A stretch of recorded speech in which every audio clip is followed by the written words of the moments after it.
Velvet shadows sway in candlelight. Secrets linger at the edge of sight.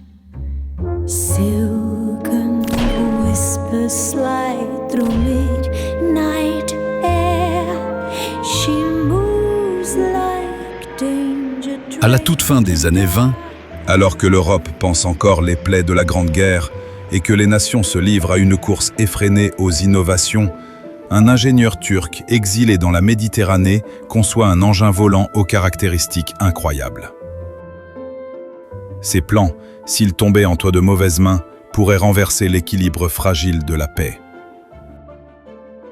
Pour les services secrets français, fraîchement dotés de leurs nouvelles armes automatiques, l'enjeu est clair: récupérer ou neutraliser ces plans avant qu'une puissance rivale ne s'en empare. Cependant, nos deux super agents, fonctionnaires de haut vol, les dénommés Durand et Durand, l'un finissant par un T, l'autre par un D, toujours un peu taquins, feront une démonstration de leur nouveau jouet en tirant dans le bureau à la grande joie des secrétaires pliés de rire. Bref, la routine habituelle de ce bureau.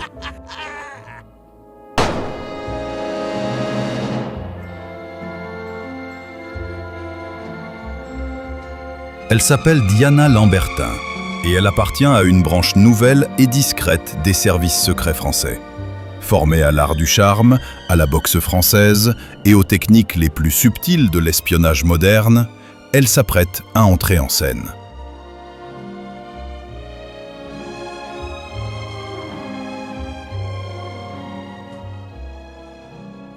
Mais derrière cette élégance raffinée se dissimule une détermination froide. Diana est en mission. Dans le boudoir feutré où flottent des parfums d'ambre et de poudre de riz, les murmures remplacent les voix. Près de la fenêtre, un homme d'âge mûr, à la moustache soignée et au regard d'acier, observe la ville qui s'éveille. C'est le colonel Martin, chef du 2e bureau. Devant lui repose un dossier marqué d'un simple sceau rouge. Diana entre, feignant de se repoudrer avant de s'approcher lentement. Le colonel rompt le silence d'une voix basse. « Vous êtes en retard, mademoiselle Lambertin. Les plans de notre ingénieur sont sortis d'Ankara. Nous avons appris qu'ils se trouvent en Méditerranée, entre les mains d'un exilé que convoitent nos adversaires. Vous seul pouvez les atteindre. » Martin explique. Un certain Terek Iskender Bey, ancien ingénieur rotor de l'armée ottomane, est arrivé à Malte avec des plans d'un engin volant inédit, un zeppelin doté d'une propulsion à grande vitesse qui pourrait donner un avantage stratégique décisif. Plusieurs puissances s'intéressent à cette invention. L'Italie fasciste rêve d'un outil capable de survoler la Méditerranée en un temps record. Diana écoute attentivement. Les Allemands voient une occasion de contourner les restrictions du traité de Versailles et ont déjà construit la partie armature du Zeppelin. Et ils n'attendent plus que les plans technologiques des moteurs à hydrogène pour assembler leur premier prototype. La France ne peut pas se permettre que ces plans tombent entre d'autres mains que les siennes. Votre mission sera de récupérer les documents coûte que coûte, mais sois prudente quand même, ma chérie d'amour. Le colonel lui rappelle cependant que la discrétion est primordiale. Une fois à Malte, elle devra se fondre dans la population, gagner la confiance de l'ingénieur et évaluer ses intentions, et subtiliser les plans en les remplaçant par des faux, et revenir au bercail. Mais notre colonel est aussi un homme très gourmand, et ceci à bien des égards. La pâtisserie sera son péché mignon, et Diana saura lui offrir quand il faut, ce qu'il faut. Mais quand il s'agit de gâteaux au chocolat, le préfet sort aussi de son bureau. Pour Diana, son ordre de mission est périlleux, mais c'est précisément ce qu'elle aime. Le danger fait partie de sa vie, presque autant que la liberté.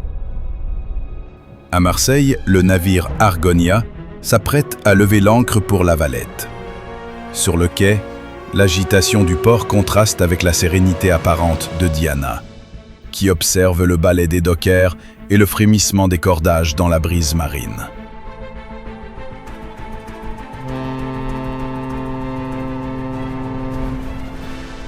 Lorsque le sifflet du capitaine retentit, elle monte à bord. La Méditerranée s'étend devant elle, vaste et lumineuse, comme une promesse d'aventure. Appuyée au bastingage, Diana ferme un instant les yeux, respire l'air salin, puis regarde la côte française s'éloigner lentement. Sous le ciel d'azur ourlé de fins nuages, 2 dauphins viennent la saluer. Un spectacle qui efface sa grisaille parisienne, encore imprimée dans sa mémoire. Autour d'elle, la vie s'organise. Des familles maltaises rient et prient avant le départ. Des soldats britanniques en permission s'installent pour une partie de cartes, tandis que des marchands siciliens veillent jalousement sur leurs ballots. Mais ces 3 énergumènes n'observent-ils pas autre chose? Diana vérifie en bon agent secret français s'il n'y a pas d'avion ennemi qui la suive. Elle gagne enfin sa cabine, modeste mais discrète. Sur sa table de chevet, elle dépose un petit carnet noir où s'accumulent les notes de sa mission. Et à portée de main, son arme de service. La traversée peut commencer. Dans la cabine 312, la mer semble respirer avec elle. Chaque vague est une promesse, chaque ombre un secret. Au milieu de la nuit, une tempête se lève. Les vagues frappent violemment la coque du navire. En même temps, dans le couloir, face à la cabine de Diana, se tient un homme menaçant. Il n'est autre que l'un des marchands siciliens. Il a un revolver à la main et s'apprête à forcer la porte de la cabine 312. Quand subitement, un homme l'agrippa pour l'empêcher d'entrer dans la cabine de Diana. En un instant, la tension éclata. Waouh! Vous avez mangé de l'ail ce matin au petit déjeuner ou une bouse de vache? Par chance, l'arme du Sicilien est enrayée. Les 2 hommes se heurtèrent, leurs gestes saccadés prenant des allures de valse brutale dans le couloir étroit. Soudain, la porte de la cabine s'ouvrit à la volée. Diana apparut, vêtue seulement d'une fine nuisette, le regard froid et déterminé. Sans la moindre hésitation, elle leva son arme et abattit l'agresseur à bout portant. Le silence retomba, lourd, presque irréel, tandis que la fumée s'élevait lentement du canon encore chaud. La jeune espionne française resta maîtresse d'elle-même. Les coups de feu s'étaient perdus dans le fracas de la tempête. Calmement, elle demanda à son mystérieux sauveur qui il était. Mais vous êtes qui alors? Le Sicilien avait passé l'arme à gauche et gisait dans le couloir. L'homme révéla qu'il appartenait avec ses 2 compagnons aux services secrets royaux, placés sous les ordres directs du roi George V et sous couverture de l'uniforme britannique, il avait mission de suivre Diana. Je me nomme Tony et je fais partie du Secret Intelligence Service. Ah bon? Pour la rassurer, il lui présenta sa carte d'agent. Les adjoints de Tony Martigan, eux aussi déguisés en soldats britanniques, n'avaient pas perdu de temps. En plein cœur de la nuit, à 3h30 précises, ils enveloppèrent soigneusement le corps du pauvre Sicilien dans un tapis persan, direction le pont du navire. Là, sous la lune complice, le colis prit le large. En compagnie des dauphins, disons. Une solution expéditive, mais parfaitement dans l'esprit de l'entente cordiale entre nos amis anglais et français. Au petit matin, tandis que la mer semblait n'avoir rien vu, les 2 neveux du malheureux, agents à la solde du gouvernement fasciste italien, arpentaient le pont à la recherche de leur oncle disparu. L'un d'eux, désespéré, lança un cri qui résonna dans l'air salin, en implorant Dieu de ses mains que son parrain ne soit pas tombé à la mer. Où est Luigi? Où est mio Gio? Répondami, per favore. Car l'oncle Luigi était réputé pour tutoyer la bouteille. Mais la seule réponse fut le roulis discret de la Méditerranée. Et peut-être, au loin, un éclat de rire de dauphin.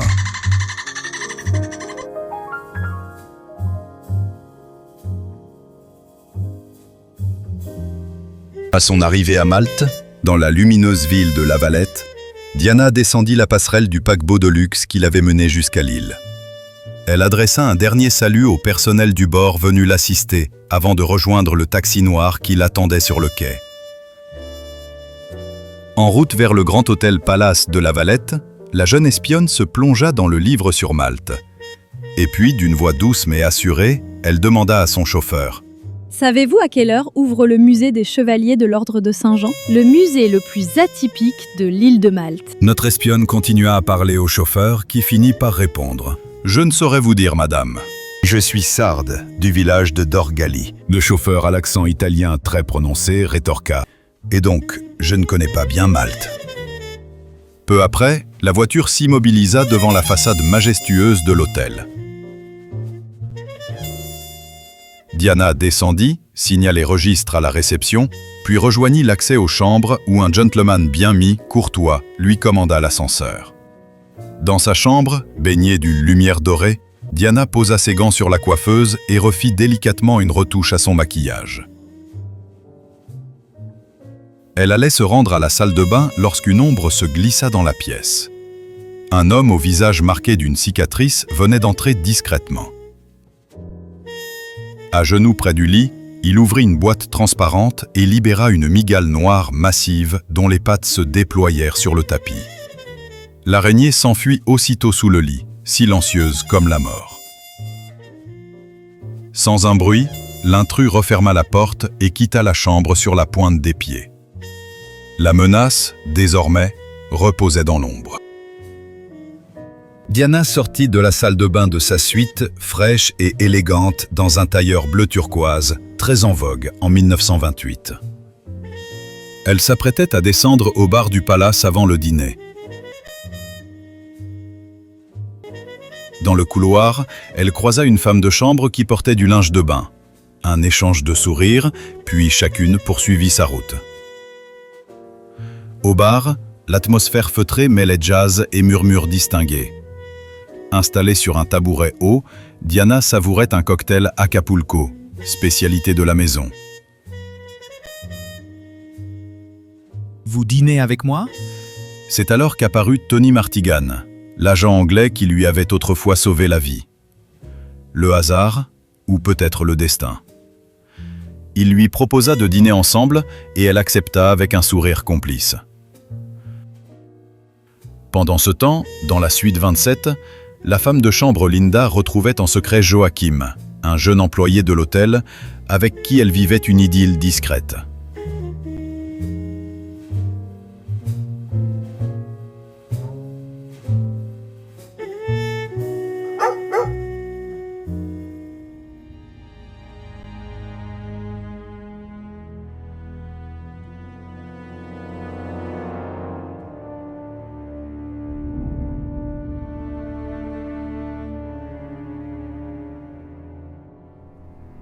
Mais leur moment d'intimité vira soudain au cauchemar. Dans un temps premier, Linda pensa que c'était son amant qui lui caressait l'avant-bras. Une mygale, sortie de sous l'oreiller, mordit violemment Linda au bras. C'est énorme! Joachim, paniqué, parvint à écraser l'araignée d'un coup de son képi à armature métallique. Trop tard pour sauver sa bien-aimée. Le venin allait agir très vite, provoquant l'arrêt cardiaque de la malheureuse. La femme de chambre s'effondra sur le lit, foudroyée, le regard révulsé levé au ciel. La morsure de mygale ne pardonne pas. Sa signature reste la mort. Tandis qu'à ses pieds, la mygale écrasée rendait son dernier souffle dans un ultime frémissement. Un peu plus tard, 2 infirmiers passèrent dans le hall, poussant un brancard recouvert d'un drap immaculé. Au restaurant, Diana et Tony achevaient leur dîner. En entendant les murmures et voyant le numéro de la suite indiquée, la 27, Diana blêmit. C'était la sienne. Le drame venait de se jouer là où, quelques heures plus tôt, elle se préparait encore en toute insouciance. Le lendemain matin, au moment du petit déjeuner, Diana patientait dans la salle lumineuse du palace en buvant son premier café avant sa tasse de chocolat. Sa mission du jour ? S'infiltrer dans le cercle restreint d'un mystérieux scientifique ottoman. À 9 heures précises, un homme fit son entrée. C'était Matteo, son guide local, un homme affable et ponctuel, dont le sourire inspirait confiance. Depuis 4 mois, il louait un modeste appartement à Terek, l'homme que Diana devait approcher. Grâce à lui, le premier contact allait enfin pouvoir se faire. Asseyez-vous, Matteo. Vous voulez un café? Non merci. J'en suis déjà à mon 3e depuis ce matin. Vous m'aviez bien dit par téléphone que Terek, le scientifique turc, travaillait la journée comme gardien au musée de l'Ordre de Saint-Jean de Jérusalem à Malte. C'est bien ça. Pouvons-nous fortuitement faire sa rencontre aujourd'hui pour nouer des liens? Pas de problème. C'est justement aujourd'hui que je le vois au musée pour confirmer notre rendez-vous du mardi pour les parties de poker chez moi, et j'avoue que le bougre est plus ou moins chanceux à mes dépens. C'est super, alors allons-y maintenant. Matteo, vous avez votre voiture? Bien sûr, le moteur est chaud et il nous attend. Diana imagine déjà comment elle va aborder Tarek. La passion du jeu et des cartes sera sa porte d'entrée. Alors comme ça, vous êtes aussi une joueuse de poker. Parce que Terek, c'est une bête de concours, méfiez-vous. Ne vous inquiétez pas, je me débrouille. Le musée ouvrait ses portes à 9h précises. Pour Diana, cette matinée n'avait rien d'ordinaire. La rencontre avec Terek représentait bien plus qu'un simple rendez-vous. C'était une clé, peut-être la plus précieuse de sa mission. Elle connaissait l'homme guide pour touristes le jour et joueur impénitent les mardis soirs chez lui. Diana, élégamment coiffée d'un canotier de paille, marchait aux côtés de Matteo, reconnaissable à sa casquette passe-partout. Une fois passées les célèbres armures des chevaliers de Malte avec leur tête en cire plus vraie que nature, ils aperçurent au loin Terek, gardien et guide du musée de l'Ordre de Saint-Jean de Jérusalem le jour et ingénieur en aéronef la nuit. Il avait rasé sa barbe pour faire plus occidentale et avait une apparence plus avenante. On disait qu'il passait ses soirées à perfectionner les plans d'un prototype révolutionnaire, propulsé à l'hydrogène. Pour Diana, cette rencontre n'avait rien d'anodin. Le premier contact avec cet homme serait décisif pour la réussite de son infiltration. Aussi, elle décida de miser sur son meilleur atout, cette subtile alchimie de charme et d'assurance qui lui avait déjà ouvert bien des portes. Terek Iskander avait aussi une autre passion que les cartes, celle du sexe féminin. Et surtout, les belles femmes. Qui est donc cette belle jeune femme que tu m'amènes, Matteo? Je te présente ma cousine Mélinda. Elle vient de Dijon, en France. Et je te préviens, elle n'aime pas que la moutarde, hein, si tu vois ce que je veux dire. Le contact était pris et l'ambiance semblait bonne. Diana était dans son rôle de composition de la parfaite espionne à la française. Alors enchantée, petite madame. Laissez-moi vous baiser la main. Le charme de Diana commençait à opérer sur ce Terek. Mais tout le plaisir est pour moi. J'aimerais tant partager avec vous une partie de poker. Matteo m'a dit que vous étiez très fort aux cartes. Je me défends, dit-on, ma belle gazelle. Justement, ce soir, je suis en jeu. Venez chez moi avec Matteo pour me tester. C'est d'accord. On dit à ce soir alors. J'ai hâte de me confronter à vous, Terek. La mission était accomplie. Diana et son complice Matteo regagnèrent l'hôtel Excelsior. C'est quoi ce prénom ringard? Mélinda de Dijon, je suis morte de rire. Ben, c'était le prénom de ma grande tata qui habitait à Arnay-le-Duc. Arnay-le-Duc.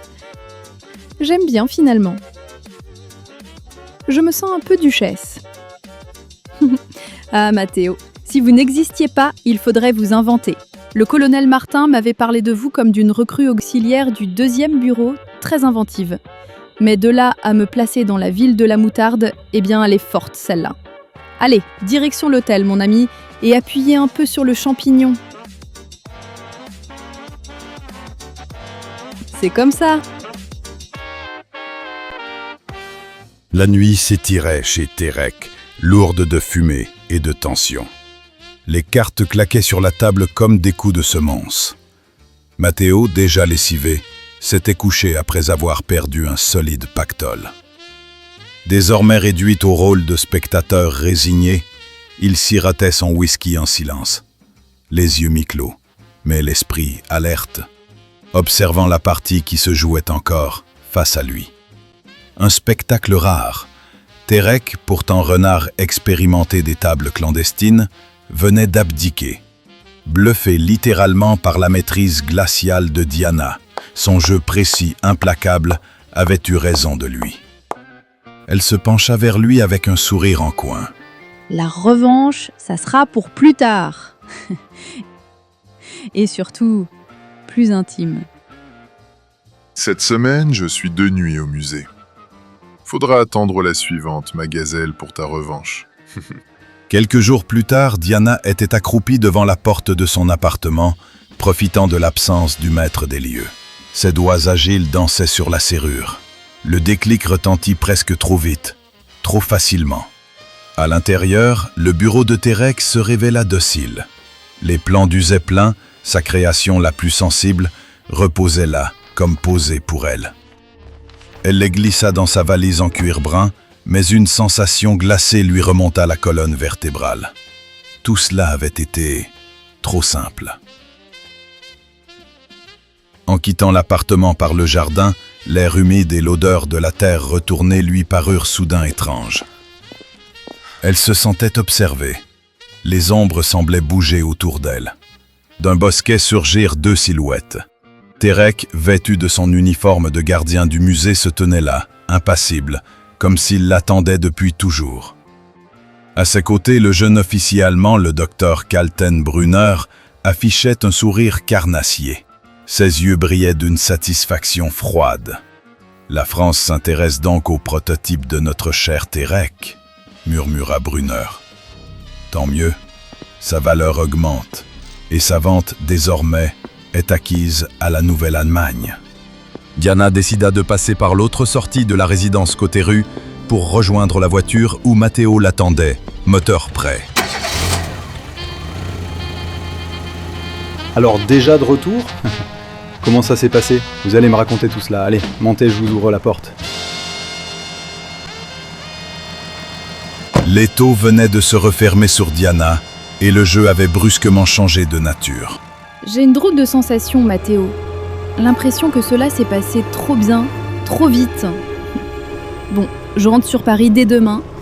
Je reste en contact avec vous et merci de votre dévotion. Pas de soucis. De retour en France, Diana s'apprêtait à faire son rapport au colonel Martin. Installée dans le petit salon réservé aux officiers, elle savourait une flûte de champagne, l'air étonnamment détendu après les semaines passées sur le terrain. Pourtant, derrière son sourire calme, quelque chose la troublait. Une sensation diffuse, presque imperceptible, qui refusait de se dissiper. Pendant ce temps, l'avion qui la transportait franchissait la frontière française. Il devait se poser brièvement pour refaire le plein avant de reprendre sa route vers la capitale, où l'attendait une toute autre forme de turbulence.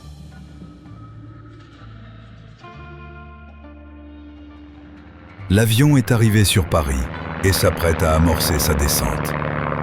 Un vol sans escale, Marseille-Paris, rare pour l'époque. Valise en main, Diana frappe à la porte du colonel Martin.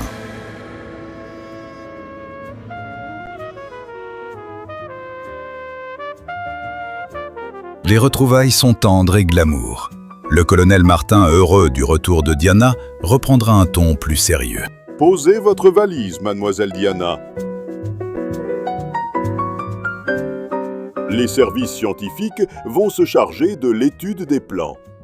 Des renseignements français vont très vite déchanter en découvrant des plans bidons ramenés par Diana. Rendez-vous chez moi vers 19h30, ma chérie, pour un petit dîner en amoureux. Ok.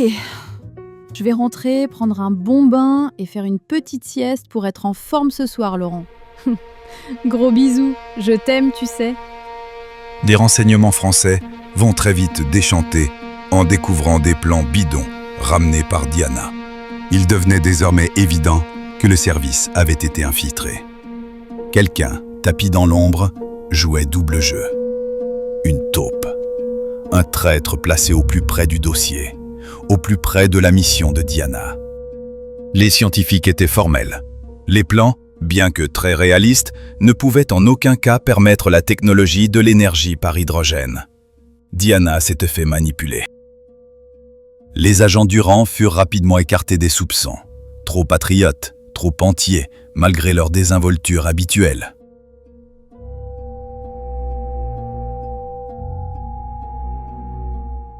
Restait alors un nom, glissé dans les effectifs grâce à quelques hautes recommandations. Samuel Cramon. Recrue discrète, presque effacée, mais dont la famille, de riches banquiers parisiens, entretenait d'étranges liens financiers avec l'Allemagne. Si c'était lui, il tomberait dans le piège. Le colonel et Diana joueraient leur rôle à la perfection.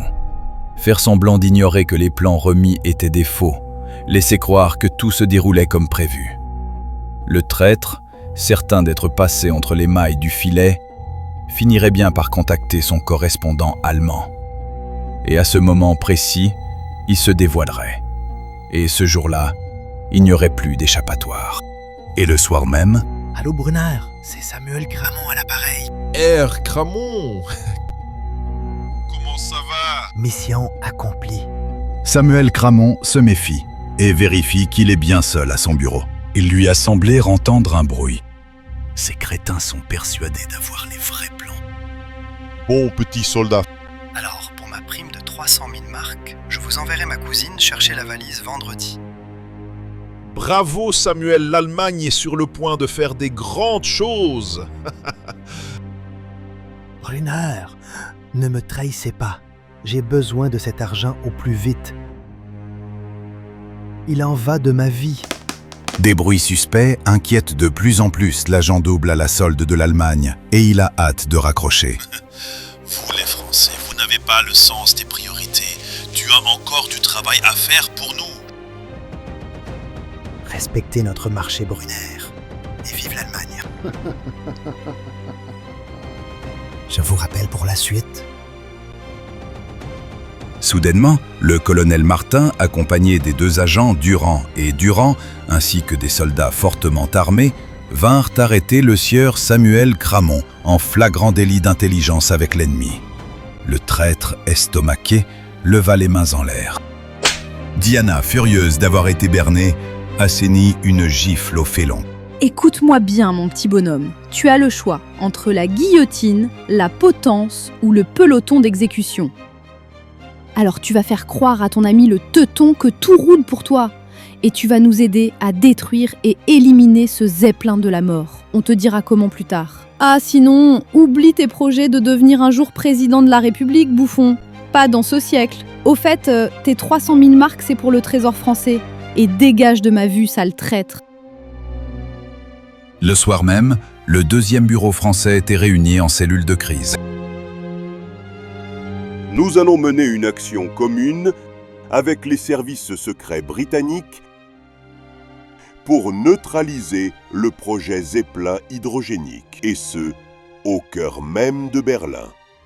Diana a sa couverture grillée, car elle est connue des Allemands, mais surtout de Terek Inskander. Vous allez donc travailler avec le major Tony Martigan, dit le furet anglais, que Diana connaît déjà bien. Nom de code de l'opération: on ne pique pas des hannetons avec une dague rouillée.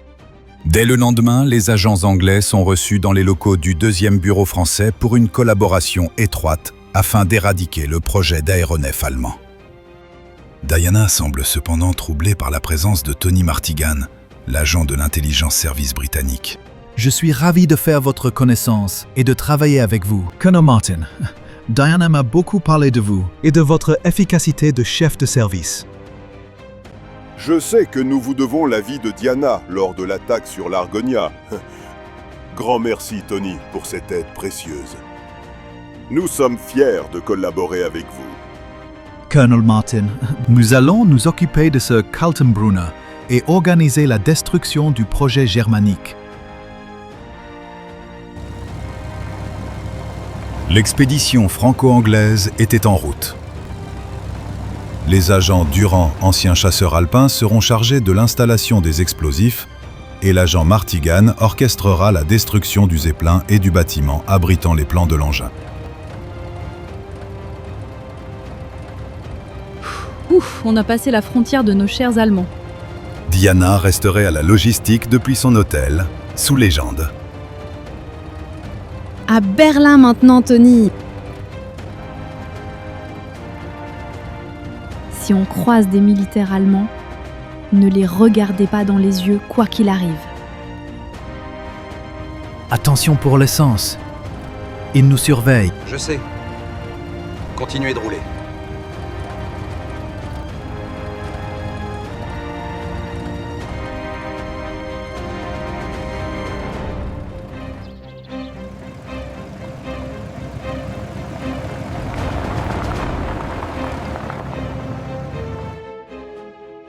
Nos amis accompagnent Diana à son hôtel modeste du centre de Berlin. Et ils lui proposent de passer la soirée dans un célèbre bar à bière du centre de la ville. Diana accepte.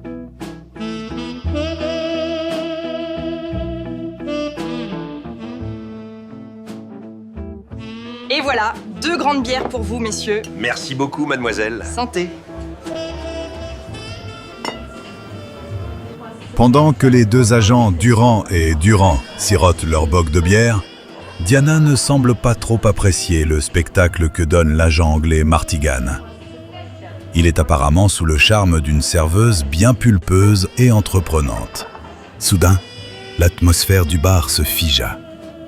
Une masse d'1,95 m, une brute épaisse au visage fermé, tapa sur l'épaule de Tony, visiblement excédé par son attitude trop familière. Sans prévenir, l'homme lui asséna plusieurs coups de poing sur le crâne. La jeune femme, terrifiée, s'éclipsa aussitôt. Tony, sonné, se rendit aux toilettes. Diana, jusqu'alors observatrice, fit glisser discrètement son Beretta hors de son holster. Elle le pointa vers l'agresseur dans un murmure glacial. « Dégage !» L'ordre claqua, sec, sans appel. La brute hésita, puis disparut de la table. C'est à ce moment-là que Tony, revenant des toilettes, apparut enfin. Essoufflé, la chemise de travers, il rejoignit Diana sans comprendre le chaos qui venait de se produire. Il y a une lotion nouvelle, le Synthol, qui marche bien pour les bagarres, vous savez. Bon, fini de jouer avec les gros tétons de la maman allemande maintenant, Tony. Parlons plutôt de la stratégie d'approche du hangar aux Zeppelins. Juste le temps que je me remette les idées dans le bon ordre, Diana. Ok, je comprends, Tony. Asseyez-vous, les Durand. Ah oui, ce sont tes deux agents de choc qui vont agir. Oui, Bellâtre, ils vont tout expliquer. J'ai été jeune médecin pendant la guerre en 1918 chez les chasseurs alpins et ma couverture de Toubib en chef pour une visite médicale dans l'usine allemande, c'est très faisable. So ein Tag, so wunderschön wie heute.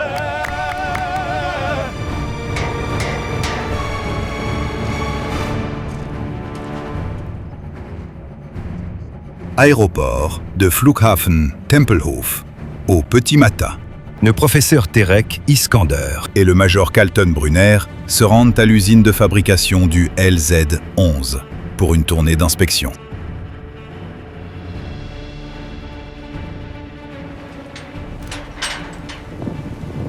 Hey Marcus, tu pourras me monter le chalumeau, j'ai besoin de faire une soudure.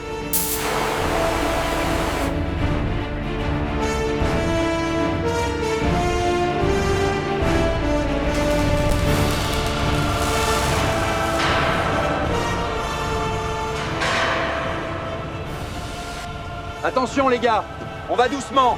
Ce moteur est notre revanche sur les ennemis anglo-français de l'humiliation de 1918. Allez les gars, vous pouvez envoyer la sauce pour le gonflage de la structure. Hey Heinrich, la pression est presque bonne. Nous allons pouvoir casser la croûte maintenant avec une bonne bière allemande.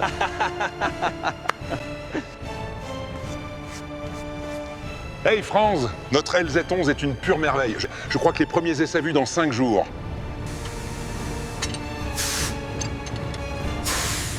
Oh là, c'est bon les gars, on tient les bons niveaux de précis. L'usine de Zeppelin bat son plein et les meilleurs ingénieurs et ouvriers sont à l'œuvre. Le LZ-11, pour la première fois, sort de son hangar. C'est le grand jour les gars, le premier essai de notre bel oiseau. Messieurs, je vous souhaite bon vent pour ce premier essai du Z11. Merci, Général Adler, et vive l'Allemagne! Vous me vérifiez en priorité le contrôle de la pression des turbines à hydrogène, ne jamais dépasser 7 bars compris. Restez toujours en contact avec la salle des machines par radis. Ludwig, la fréquence à utiliser, c'est le canal 19. Tu as bien noté? Oui, c'est bien noté, Reinhold. Notre premier vol sera vers les eaux internationales, en mer du Nord. Allez les amis, en route vers la mer du Nord. En avant toutes!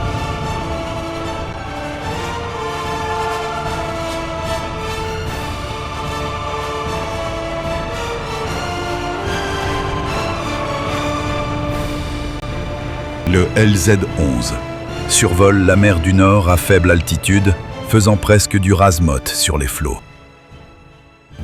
Nous avons parcouru 350 km en 1h16. C'est une belle performance de nos moteurs à hydrogène. Rentrons chez nous maintenant. Félicitations pour votre moteur, professeur Iskander. Adler félicite l'ingénieur turc de son exploit technique. Et c'est une joie, professeur Iskander. Une joie aussi d'avoir berné les Français et cette harpie d'agent Lambertin grâce à notre top Cramon. Terek devient par sa position un homme incontournable pour l'Allemagne. Pour votre moteur, professeur Iskander, l'Allemagne et la Turquie sont toujours partenaires pour les grandes choses. Grand merci. Le premier vol a été un succès majeur, Brunner. J'aimerais que l'on puisse encore parler affaires ce soir, au zur letzten Instanz. Pour en revenir avec la collaboration avec votre gouvernement et aux premiers essais du LZ-11, j'aimerais avoir aussi la nationalité allemande. C'est possible, Brunner ? Oui, bien sûr. Mais cela dépend du général Adler et de notre chancellerie. Merci d'insister auprès d'Adler, mon ami Kalten. Les agents du rang étaient dans le restaurant derrière la table de Brunner et font leur rapport à Diana et Tony Martigan. Ils visiteront demain l'usine, sous couvert d'une visite médicale sanitaire pour l'ensemble du personnel.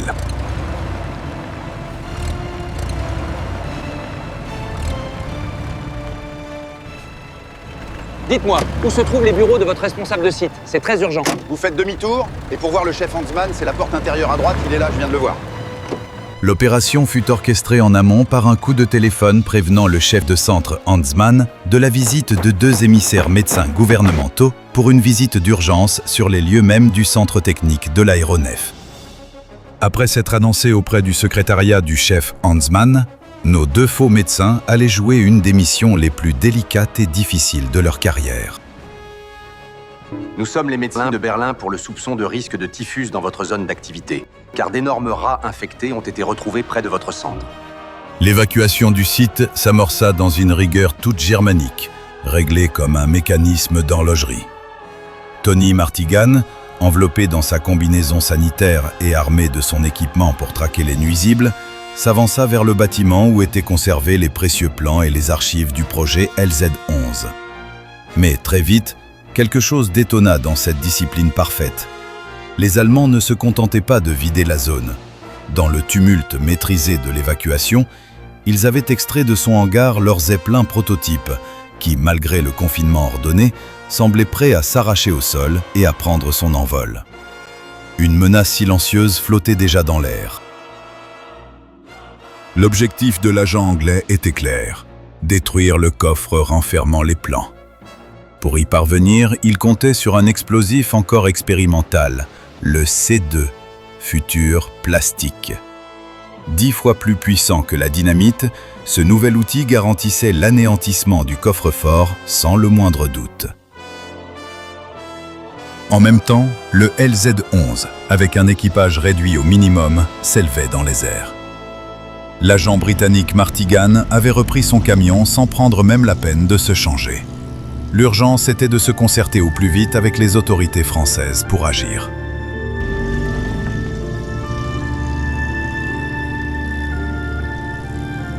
Le LZ-11, déjà loin dans le ciel allemand, ne serait pas impacté par la déflagration de l'explosion des bureaux du centre de commandement du Zeppelin.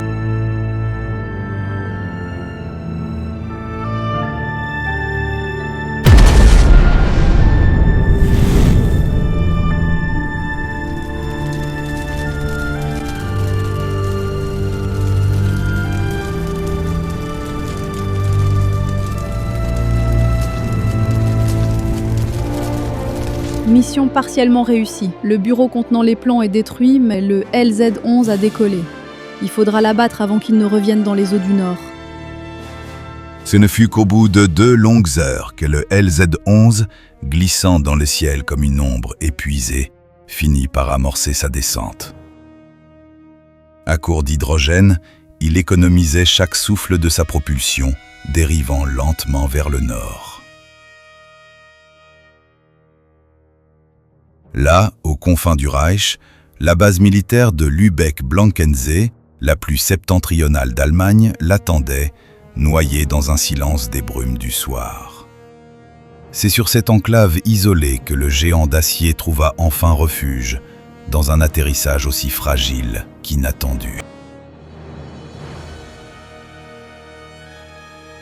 Nous devons coûte que coûte mettre à l'abri le LZ-11. Notre base d'études a été détruite, mais nous avons encore 3 camions de bonbonnes d'hydrogène assez pour atteindre le Spitzberg allemand.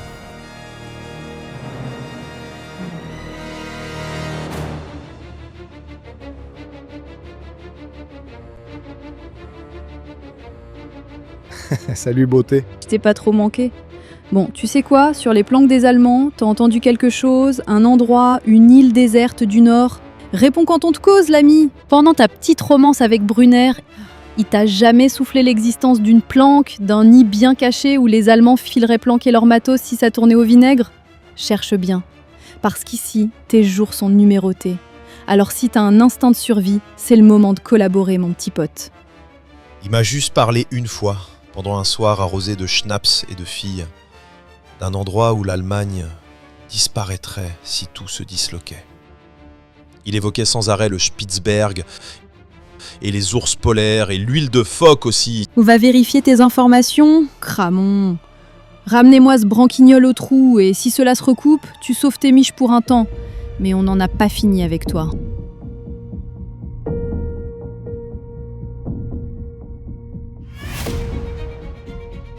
Au même moment, le convoi de ravitaillement d'hydrogène fonçait sur la base nord-allemande, où le LZ-11 attendait son précieux carburant. Il comptait même un 4e camion gardé en réserve au centre Le Berlin. L'expédition roulera tout un jour et même une nuit, les chauffeurs se relayant pour atteindre au plus vite leur point de destination.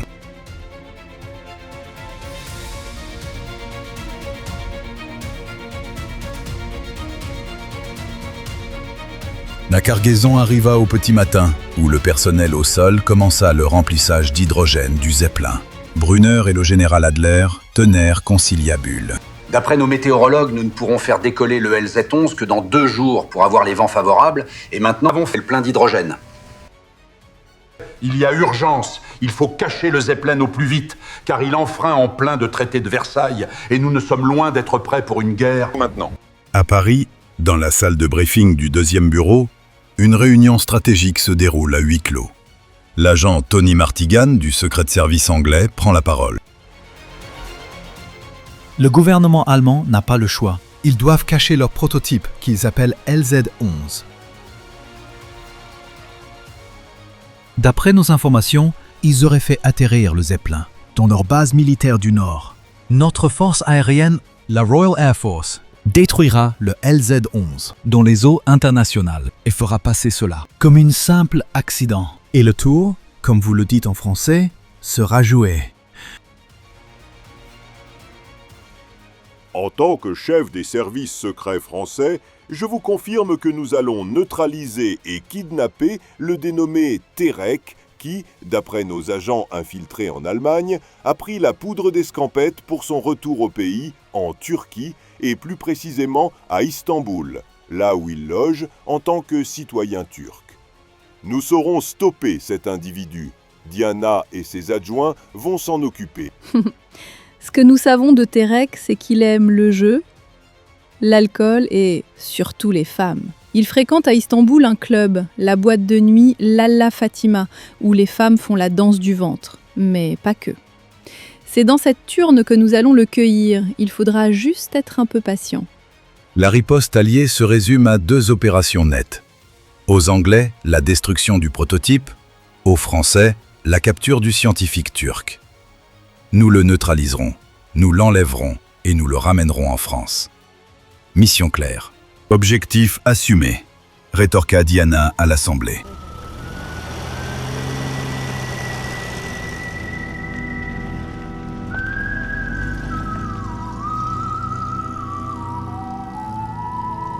Et voici notre Terek. Vénère, comme vous diriez à votre époque. Tellement fauché qu'il a dû voler une voiture à Düsseldorf après une mauvaise passe aux cartes. Ratiboisé car pas payé des Allemands.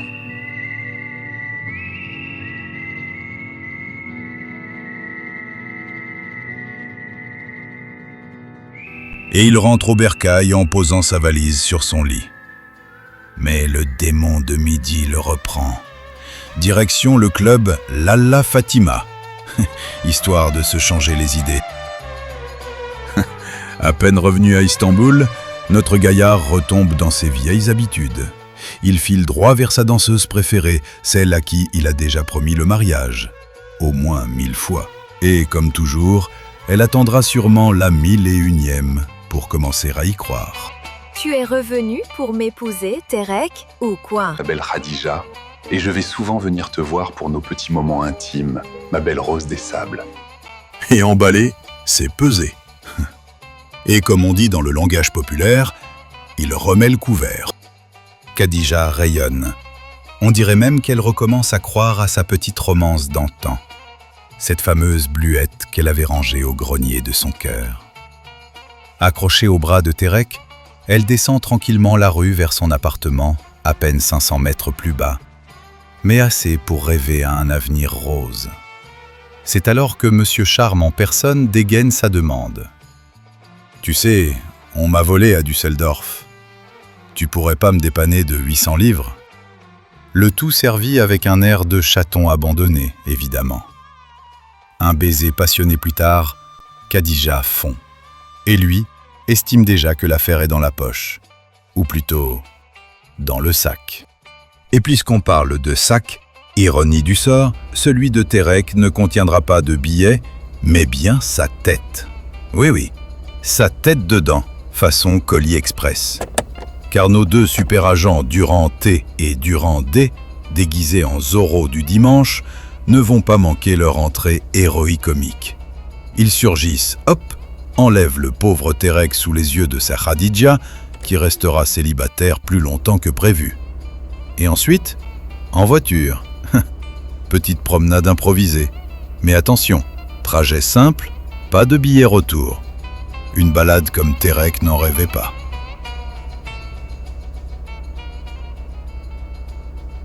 Diana était déjà au point de rendez-vous. Fraîchement débarquée de son avion, elle retrouvait son vieux macho turc. Mais pas pour une partie de cartes cette fois. Les jokers étaient ailleurs, et surtout pas dans sa manche à lui. Le pauvre bougre ne le savait pas encore, mais il allait bientôt être extradé vers le pays des mangeurs de grenouilles, avec option menottes incluses. Nos deux agents de choc, les Durand désormais démasqués, se chargèrent de l'escorter Fissa jusqu'au petit coucou qui ronronnait au bout de la piste. Un aller simple vers la France, et pas en première classe, autant vous le dire. Quant à Diana, elle préféra la route. Une occasion en or pour traverser doucement son Italie natale, celle qu'elle avait quittée à l'âge de 5 ans, et qui, à coup sûr, ne s'attendait pas à son retour aussi romanesque.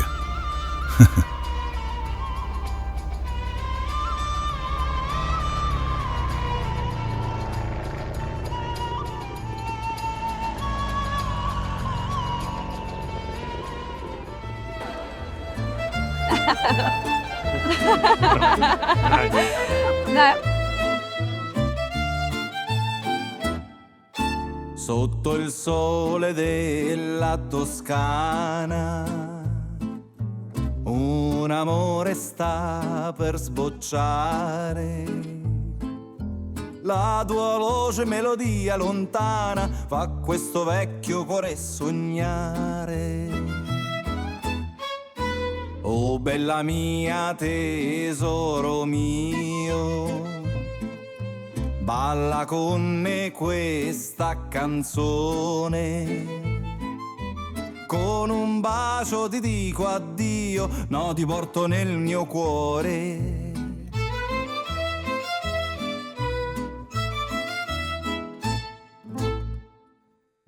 L'ingénieur turc, à la solde de la Nouvelle-Allemagne Terek Iskander, se trouve devant le colonel Martin pour être fixé sur son sort. Le chef du 2e bureau lui propose d'échapper à la mort en collaborant avec les services secrets français comme l'a déjà fait le félon Samuel Cramon, aujourd'hui à l'isolement.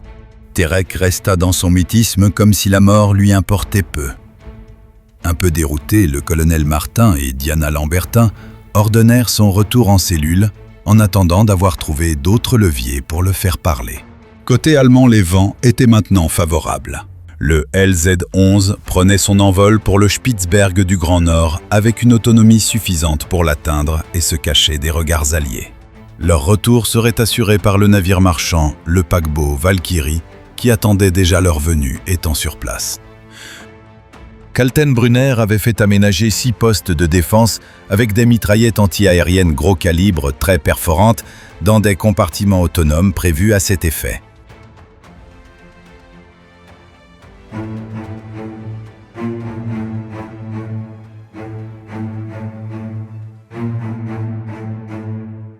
Le commandant de bord, inquiet, était quasi sûr d'une attaque anglaise après leur acte de destruction de la base de développement des LZ-11. Le doute ne pouvait plus exister.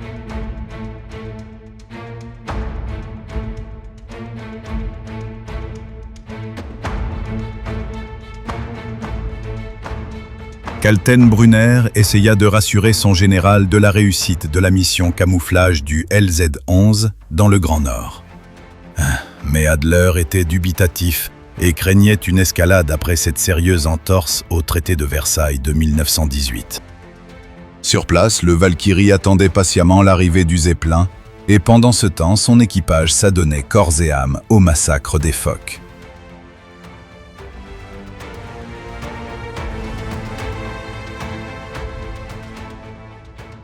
Le capitaine Valdam du paquebot scrutait avec ses seconds l'horizon afin d'apercevoir des signes visuels du LZ-11.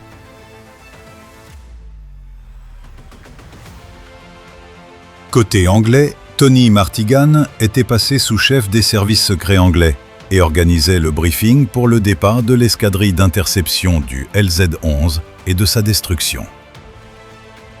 Mais les risques que cela ne se passe pas comme prévu étaient importants et rendait cette mission remplie d'anxiété.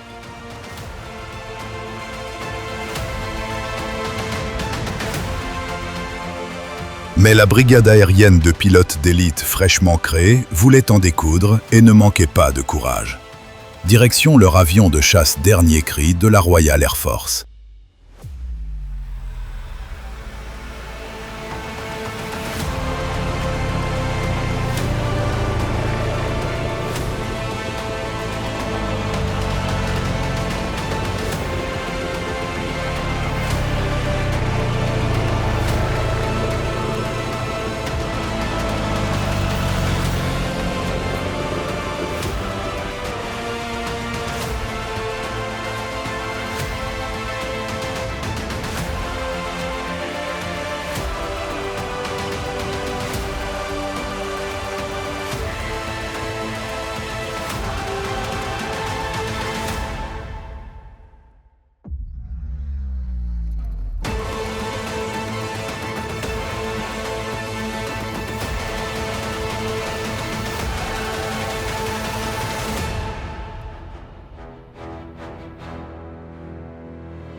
L'escadrille britannique s'avance, consciente que cette chasse a quelque chose d'inquiétant.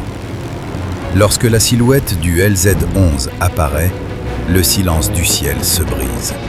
L'affrontement commence. Le Zeppelin utilise ses 6 mitrailleuses latérales, puis révèle son arme la plus redoutable. Un immense propulseur de flammes capable de projeter en pression constante un torrent de feu à plus de 200 mètres.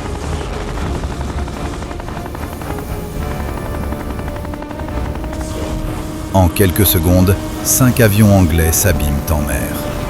un seul survivant parvient à s'échapper. Dans la pénombre du colosse aérien, l'équipage allemand savoure sa victoire, sans imaginer que quelque chose au loin continue d'observer. Wir haben sein degeneriertes und verweichlichtes Englisch versenkt.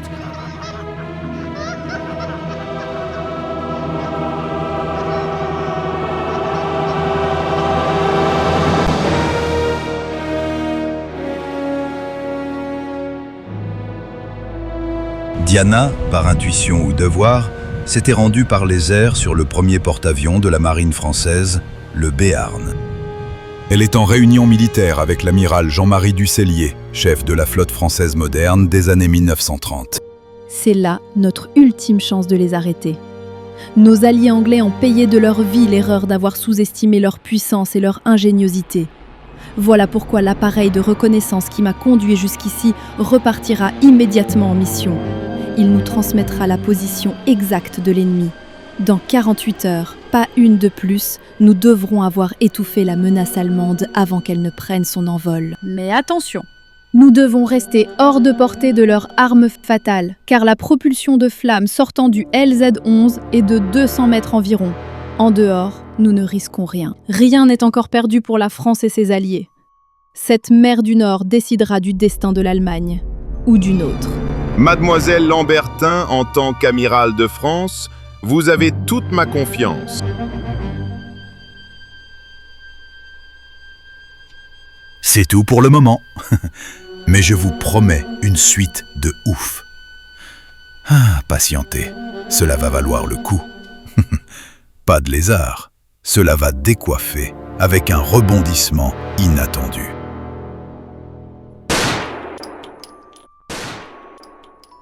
L'équipage du LZ-11 peut toujours se réjouir. Ils ne sont pas encore arrivés à leur planque dans le Spitzberg.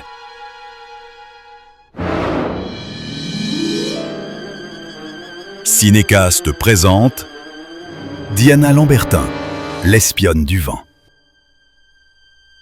Un film de Lionel Vigneron.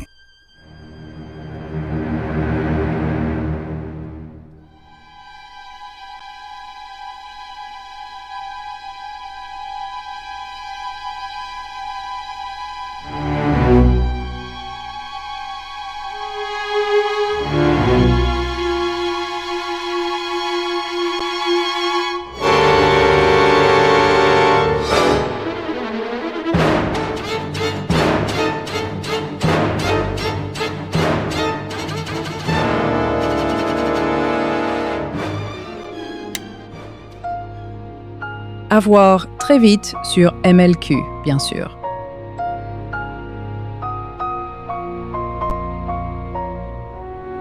Parce qu'un autre cinéma naît.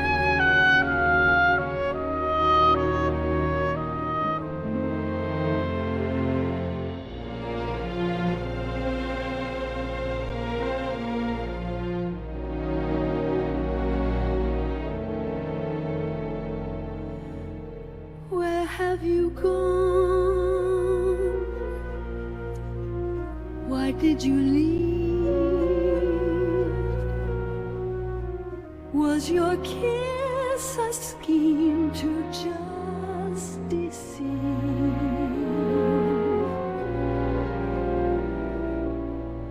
A dance of passion with a heart so cold.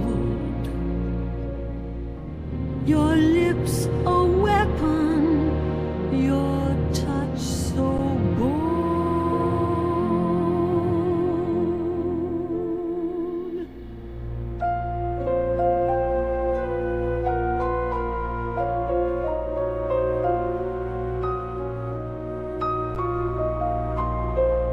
Secrets never die, casting long dark reflections.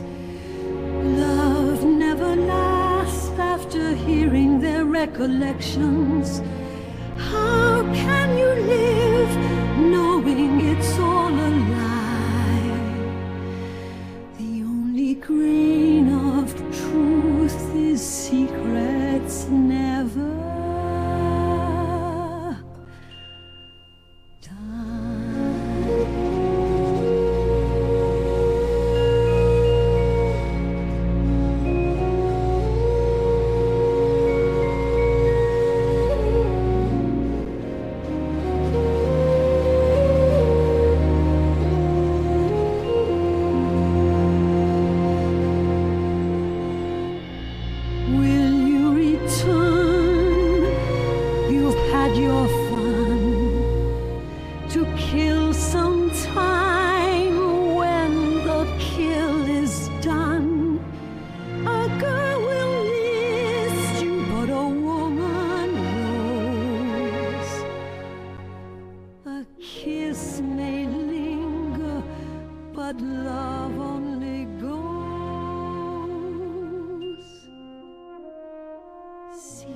secrets never die, casting long dark reflections. Love never lasts after hearing their recollections. How can